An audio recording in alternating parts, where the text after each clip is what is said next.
Hi again, everyone. Gary Digital Williams here on Boxed On Beltway Podcast Network. Boxed On Beltway Podcast Network can be heard in many different sites, including Spreaker, Stitcher, iHeartRadio, along with Spotify, Google Podcasts. We're on many other. I tune in as well, and we're all over the place. So you just you can ask Alexa. Say, Alexa, play Boxing on the Beltway, and you'll play it for you. So we have many different podcast sites around the world, so you can hear the Box On Beltway Podcast Network. This week, of course, we're coming back. Let me just say this real quick before we get out of the way. I'm feeling great. I'm over COVID. I had my last COVID test not too long ago, and I'm negative. So I'm in good shape. Feel as good as I've felt in a while. My daughter, Courtney, is feeling well. She has gotten over it. My wife is doing well, doing better. So has a little bit of a cough and some aches.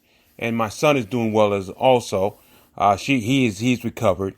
My oldest daughter, daughter Sienna, of course my son Christopher. My daughter Sienna didn't have the COVID, but she had a touch of flu. But she's even getting over that. So we're healthy for the most part. We thank everybody for their well wishes, their prayers, those you helped out, and you know who you were. We thank you so much for doing that as well. So we have a jam-packed, because we missed a couple weeks, we have a jam-packed podcast this week. We're going to update the Beltway boxing schedule. We're going to update the results we've had. We had one night, actually, I recorded this last night. Great result. We're going to talk about that a little bit. And we're going to pay tribute to truly one of the great wrestling promoters in history. He passed away not too long ago. And I tell you, watching his brand of wrestling was a refreshing change of pace for me. And I'll talk more about that as we go along. The Boxing on Beltway Podcast Network brought to you as always by Real Time Pain Relief.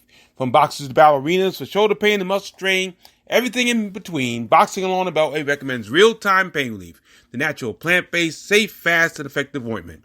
You go to freepainoffer.com, buy $10 worth of Real Time Pain Relief. You get a free $10 tube of Real Time Pain Relief, now endorsed by two-time world champion Big George Foreman. So take the George Foreman Knockout Pain Challenge at Real Time Pain Relief. Rub it on. The pain is gone in real time. And by DeborahSpears.com. She has great weight loss tips, great jewelry, great training methods as well. All Deborah, DEBRA Spears.com. Well, before we get into all the news and results of this past couple of weeks, we had some breaking news today and really some tragic breaking news. A few months ago, actually about a couple of years ago, I had done a podcast talking about how boxers get great fan support and some do not. And I was making the distinction at that time between Jarrett Hurd, former super welterweight champion, and the current four-time world champion, Keyshawn Davis. And at that point, they had won their first titles within weeks of each other. And Davis had gotten into some trouble after winning the title, and I had talked about how he wasn't getting the support, his handlers, his regular handlers, Calvin Ford and Kenny Ellis were doing well with him, but he was still going on his way, and there wasn't a lot of family support because really Gervonta didn't have a boatload of family at the time. Whereas Jarrett Hurd, after he had won the title, and of course after the big win over Arislani Law, we knew he had major league support. Now, I was going places around the area, and everybody seemed to know who Jarrett Hurd was in the Beltway. Well, unfortunately, some of that support has left us. We got the word today, as we record this, that the father of Jarrett Hurd, Fred Hurd Sr., passed away of a heart attack at his home. This is a tough loss because I had a chance really to meet Fred Hurd Sr. at the big reception for Jarrett Hurd after he had won he unified the title against Arislani Law. The event took place at the Prince George's County Courthouse in Upper Marlboro. And I got to meet Fred Hurd and his wife Brenda, and great people, and they were just so happy for Jarrett's success, and they were just so wonderful, just wonderful people. And Fred Hurd was a great guy, and just sad to hear that he passed away. I don't know. I heard it was a fatal heart attack. I didn't hear that, but I don't know his age or anything along those lines. But just a tough loss, no question about it. It was a really tough loss, and we want to do this podcast in his memory because he was a great guy, no question about that. So, Fred Hurd passed away this week. I don't know exactly when it happened, but I know it was this week. He passed away of a heart attack, and it was just tough. And I know. And Jared actually was in Houston, Texas, training, and he's on his way home now. He may even be home by now to check on his family. So, condolences to Brenda and Justin Hurd and Fred Hurd Jr. and of course Jared and the whole Hurd family. So that's a tough way to start, but we do have some happier news. Some of the results we've had over the last couple of weeks. So actually, we had one result took place as we record this on Wednesday, March 10th, which was yesterday. We record this. Great result for Waldorf, Maryland super featherweight Jordan Short Dog White. This is a nice win for him. This is a nationally televised win on Showbox this past Wednesday on Showtime. Showbox quadruple header at the Mohegan Sun Casino in Uncasville, Connecticut. Jordan Short Dog White, he registered a 6-round technical knockout over previously undefeated Misael Lopez of Denver, Colorado, by way of Agua Prieta, Sonora, Mexico. Now, this is a really good bout, actually. It was a co-feature on this quadruple header, as I said. And it was a really good bout and very close back and forth in the first 4 rounds. But in the 5th round, Lopez seemed to have gained an advantage, and White was getting hit a lot in the 5th round. He was getting especially hit to the body. Lopez was throwing some really good body shots during the 5th round. But just as Lopez looked like he was going to take control of the bout and take the win the rest of the way, White came back strong, and he used some beautiful right hands to the head in the 6th round, dropping Lopez twice to the canvas. And after that second knockdown, referee Arthur McCanny Jr. stopped the contest at 2:40 of the 6th round. Great win for Jordan White. I think right now his best win, because he had never gone. This was actually his first. It was a scheduled 8-round bout, and that's the first time he was scheduled to go 8 rounds. And he handled it beautifully, no question about that. So White's record is now 11-1, 9 KOs. And Lopez fall, he was undefeated going into the bout. He's now 11-1 with 5 KOs. So beautiful win for Jordan Short Dog White. And a lot to talk about with that card real quick, if I may. A couple of things. Number one, it was ironic that Arthur McCanny Jr. and the Showtime crew made a big deal about this, as they should have. Of course, this past week was the 50th anniversary of truly one of the fights of the century. Along with Jack Johnson, Jim Jeffries, and of course the second Joe Louis Max Schmeling bout, but the first bout between Muhammad Ali and Joe Frazier, Muhammad Ali, because Joe Frazier won the bout, and the referee for that bout was the late great Arthur McCanny Sr. And I talked to him about that bout one year at Fight Night, and just ironic, and they talked about it, and of course Arthur McCanny Jr., who's a great referee in his own right, was the referee for this bout between Jordan White and Misael Lopez. And also on that card, and I very rarely talk about outside boxers, but I had a chance to see this guy up close. But Brandon Lee, the kid out of La Quinta, California, major knockout win over a guy that had never been knocked out before, Samuel Tia. Now, Brandon Lee fought here in the Beltway a few years ago. He knocked out Roy Garcia in D.C. And that was at the Howard Theater, if memory serves me correct, and in 2017. And, it was just a great win for him. It was a big step up for him as well. So really a great card all the way around. Really nice. No question about that. But the big win for us, of course, is Jordan White scoring a 6-round TKO over Misael Lopez at the Mohegan Sun in Uncasville, Connecticut. Now, a couple other things. Now, a couple of the events that we didn't get a chance to talk about. Back on February the 27th at the Hard Rock Stadium in Miami, Florida, we had 3 boxers who had wildly different results on their card at the Hard Rock Stadium. This is the card that had was headlined by Canelo Alvarez. First of all, Columbia, Maryland super middleweight Ashton Nagoon Sykes. He was stopped in the 5th round by undefeated Alexis Espino of Las Vegas, Nevada. Now, Sykes fought gamely in that bout, but in the 5th round, Espino landed a strong left hand that stunned Sykes, Spino turned on the power that forced referee Chris Young to stop the contest at 2:03 of the 5th round. The loss breaks the 3-bout winning streak for Sykes, who's now 5-4 1 KO. Espino remains undefeated at 7-0 5 KOs.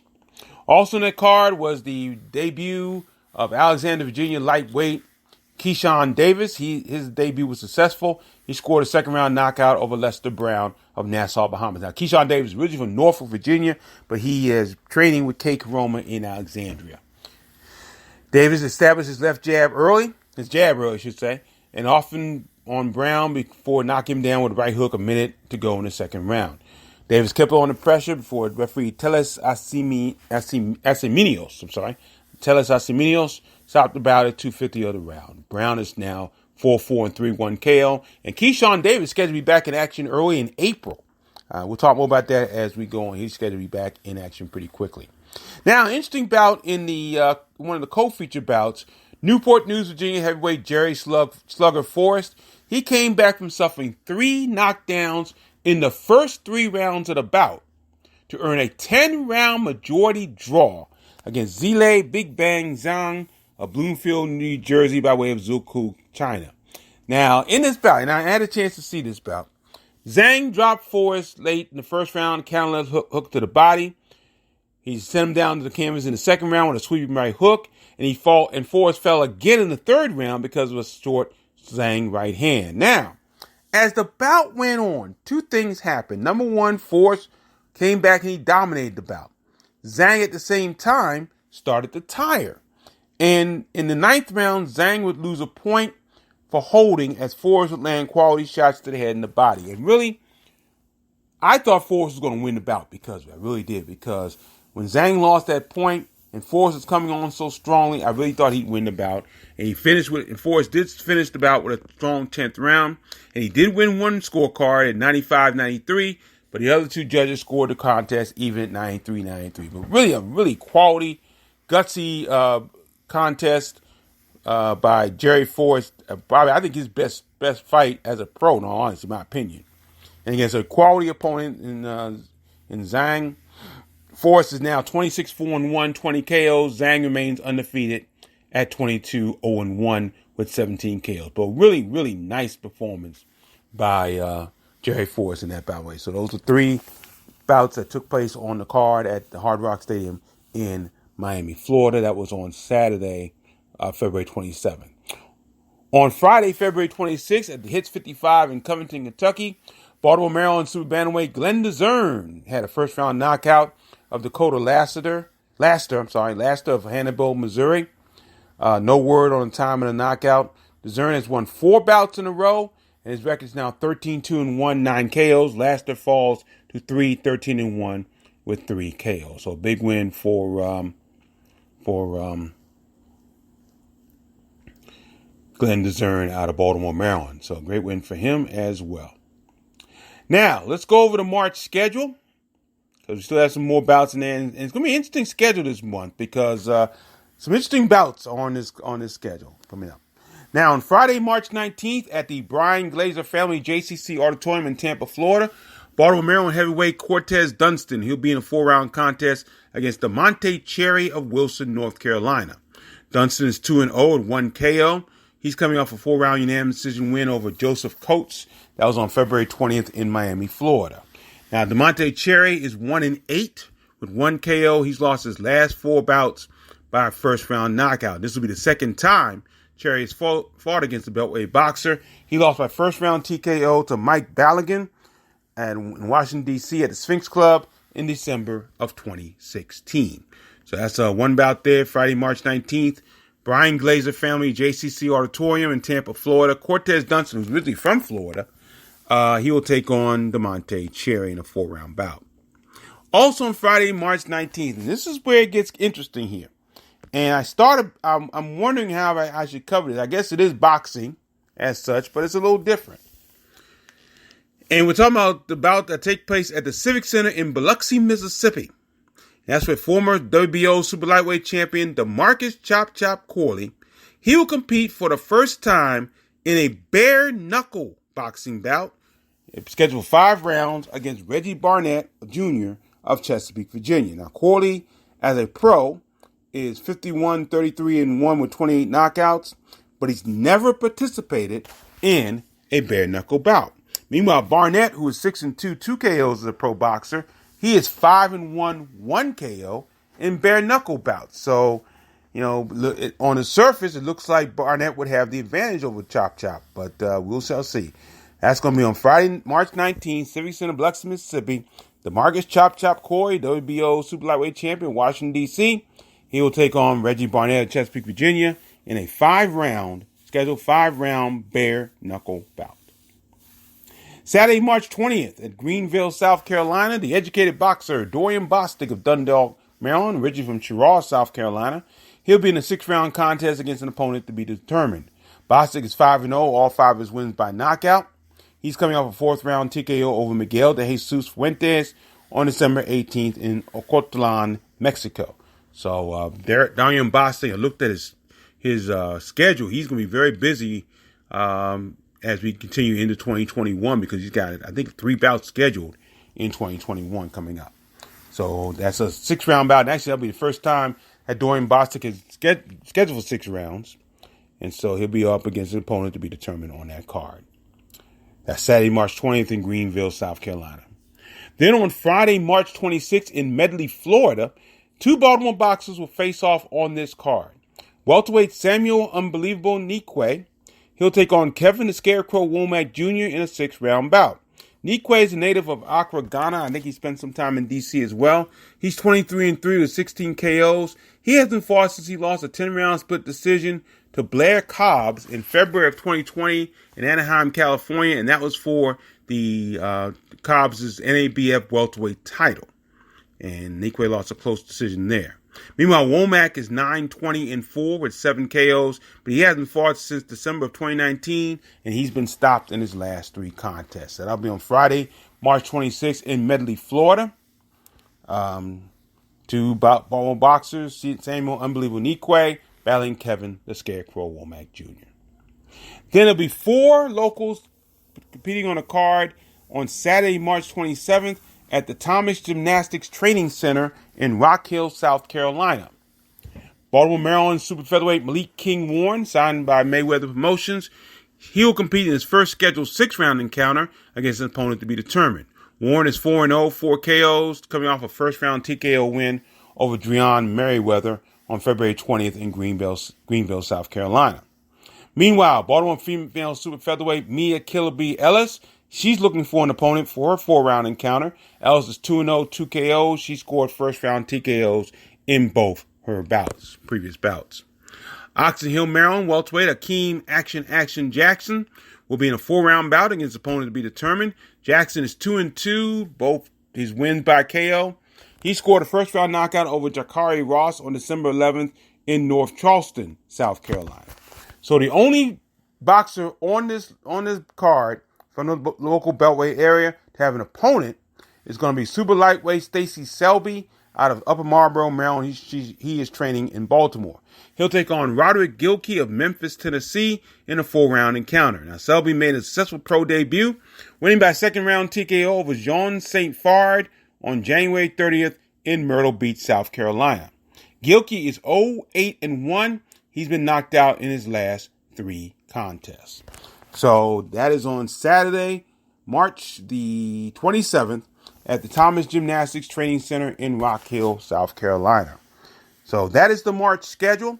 April's looking strong already as far as cards. Big bout coming up between Damon Nicholson and the knockout machine Edgar Berlanga. It's scheduled, I believe, for April 8th. Tony Jetta Promotions having a card in Philadelphia later on in April.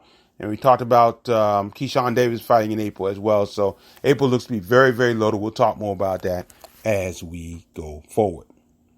Now, a couple of news items. First of all, WBC featherweight champion Mr. Gary Russell Jr. out of Capitol Heights, Maryland. He's agreed to defend his title against former junior featherweight champion Ray Vargas of Tumba, Mexico. Now, there's no word yet on where this bout or when this bout will take place. But it is done. Both these guys are premier boxing champion boxers, Al Heyman and all. And so It's definitely going to take place. Just don't know when, just don't know where. Vargas is the mandatory defense for Gary Russell. He's the number one contender. He's the former WBC. Vargas is the former WBC junior featherweight champion, and he has made 5 title defenses before vacating the belt. He's 34-0, 22 KOs. Vargas hasn't fought since July of 2019. He won a unanimous decision over Tomoki Kameda in Carson, California. Part of the reason why he hasn't fought since then is because Vargas had recovered from a broken leg, and he also was touched by the coronavirus pandemic. Meanwhile, Russell's 31-1, 18 KOs. This will be the 6th defense of his title. His last defense was a unanimous decision victory against Tuksot Nyambayar. That was on February 20 of 2020 in Allentown, Pennsylvania. Of course, Russell seems to only fight once a year, unfortunately. But this is his mandatory title defense coming up. So that'll be on sometime soon, hopefully.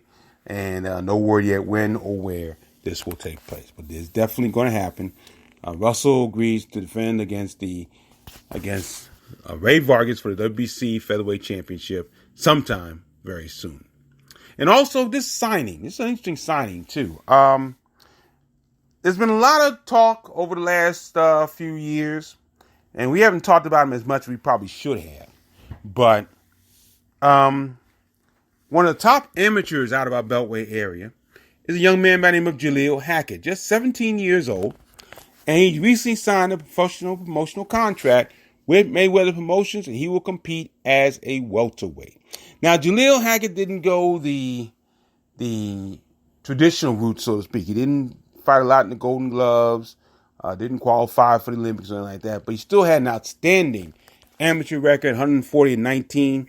He won 5 title tournament championships, 2 junior Olympic titles, and a Silver Gloves title on his resume. Also, very great student. He graduated from high school a year early with a 3.7 grade point average. So he did it in the classroom and in the boxing ring as well. But he'll be Mayweather Promotions. He talked about that in a press release. He said, quote, "It means a lot to be signed Mayweather Promotions. When you think of Floyd Mayweather, you think the GOAT. To be signed by him, to be him and be one of the youngest at that at 17 years old is a dream come true. Most fighters dream of this, and now this is now my reality." And this is an interesting statement he makes here, and I applaud him for this. "It was important to me," Hackett says, "that I signed with a black-owned company, and I'm with the best one, which is Mayweather Promotions." And that is a beautiful statement. And so you know his head's in the right place, no question about it. And Hackett got on Mayweather's radar because Hackett sparred with Gervonta Davis in preparation for Davis's title bout in Baltimore against Ricardo Nunez back in 2019. So, Mayweather got a good look at him because Mayweather signed Gervonta Davis, also Malik Hawkins, Lorenzo Truck Simpson, and Malik Warren in the Mayweather Promotions camp. So great to see. Congratulations to him. I'm looking forward to some really good things from Julio Hackett. No question about that. So that should be interesting. So that's a lot of news, huh? No question about that. Now, my tribute. We lost recently truly one of the great wrestling promoters, and he also worked with other sports. But his family were a dynasty in the South. And he took over from his father, Jim Crockett Sr., who was a longtime promoter. They also owned the Charlotte Orioles, one of the farm teams for the Baltimore Orioles. They owned a hockey team there. And Jim Crockett Jr.'s brand of wrestling was a change of pace for me. After growing up in Worldwide Wrestling Federation territory all my life, I got a chance to see Georgia Championship Wrestling, which was promoted by Jim Barnett primarily. But in the early 80s, I had a chance to start watching what was known then as Mid-Atlantic Championship Wrestling. And it was rougher. It was tougher. The interviews were better. The promos for the local cities were better. And it was just a remarkable brand of professional wrestling. Jim Crockett Jr. passed away this week. He'd been ill for quite some time. But to this day, I still watch what became, after being known as Mid-Atlantic Championship Wrestling, it became World Championship Wrestling. It was on TBS after Georgia Championship Wrestling left, and actually World WWF, WWE bought that time spot, which was legendary at 6:05 on Saturday evenings. And they bought it for a couple weeks, and people hated it. And so Vince McMahon Jr. sold that time slot to Jim Crockett Jr. and it was fantastic. Of course, Jim Crockett Jr. also gave us, through bookers like Dusty Rhodes and Gene Anderson and Sandy Scott and George Scott,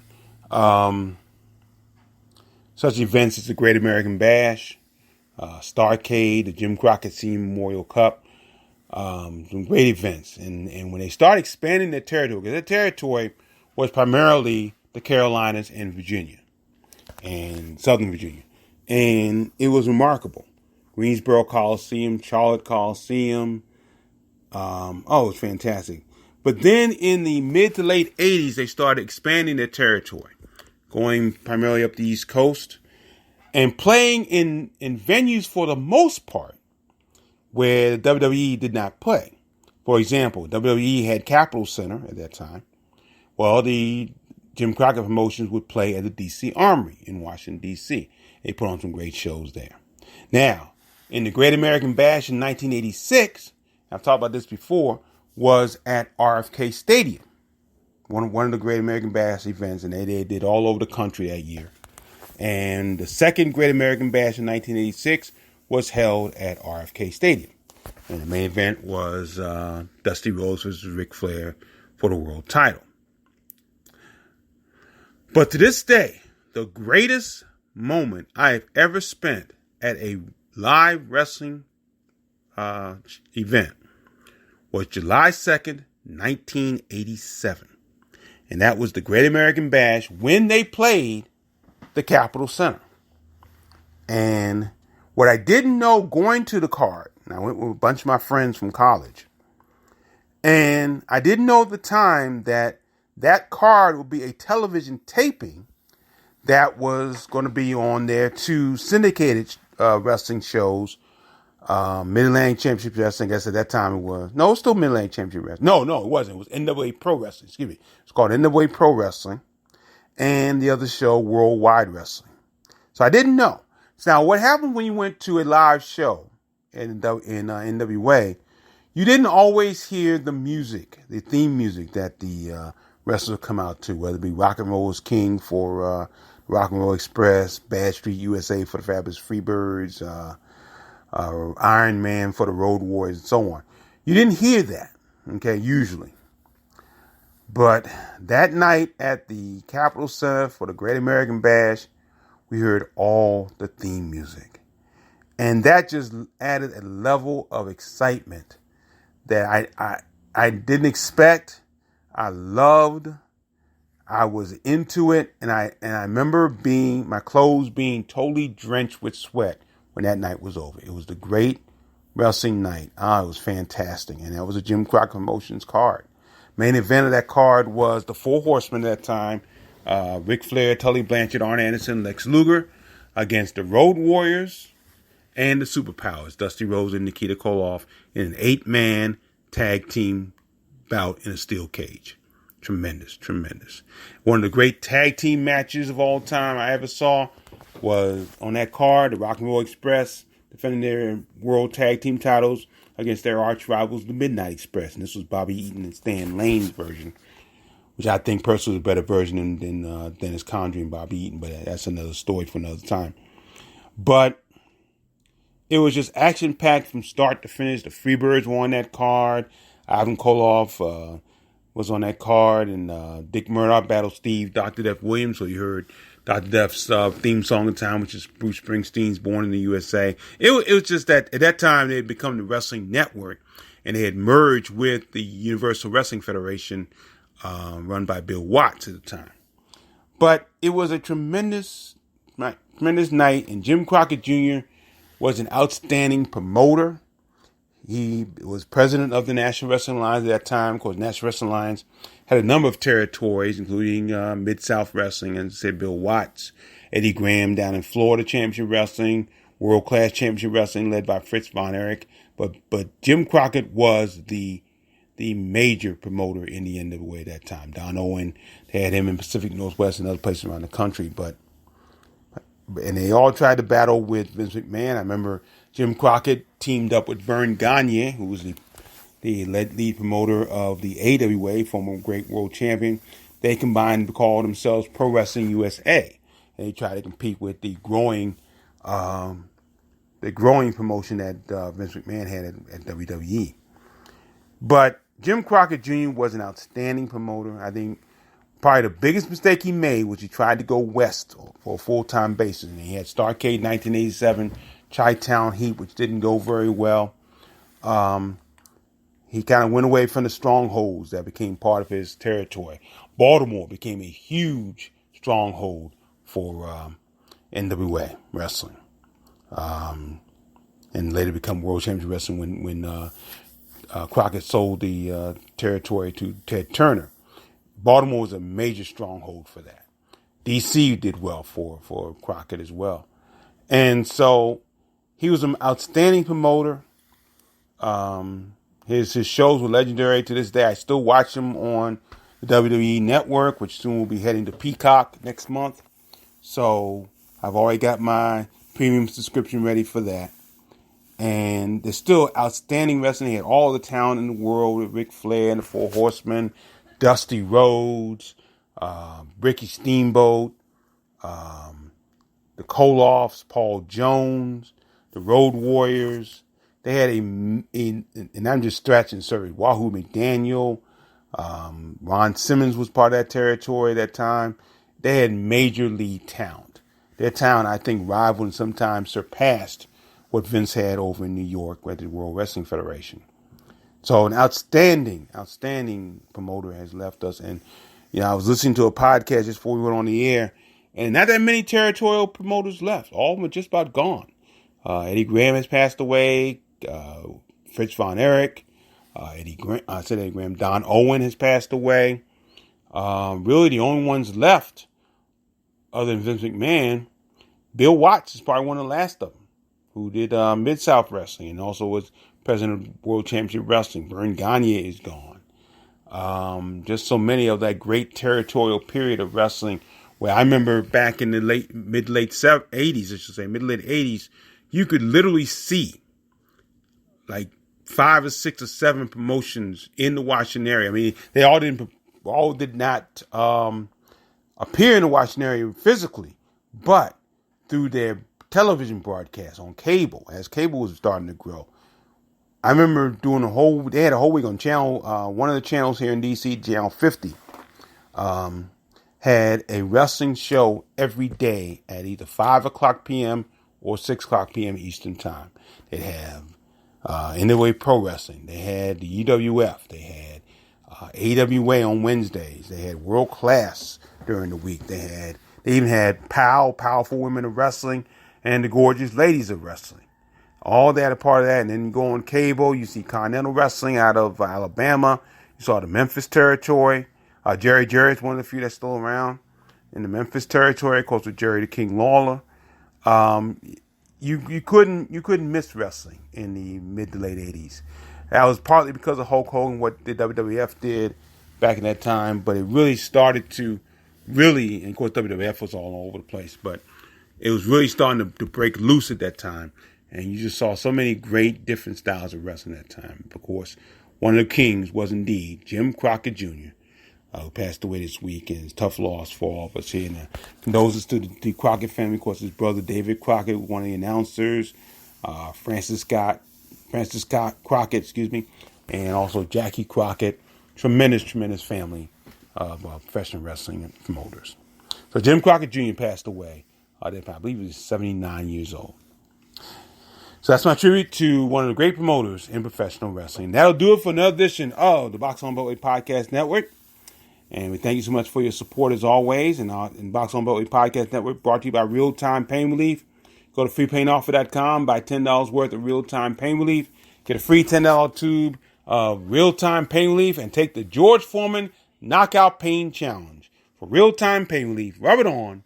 The pain is gone in real time. And by DeborahSpears.com. Great weight loss tips, great jewelry, great training methods at Deborah, Debra Spears.com. All right, folks, thanks for joining us once again on another of the Boxing Weapon Podcast Network. We hope to be back with more frequent podcasts in the next few weeks. Until then, thanks for joining us. I'm Gary Digger Williams. Mind you, as always, keep supporting the best boxing in the world, the boxing along the Beltway. Thanks for listening. Take care.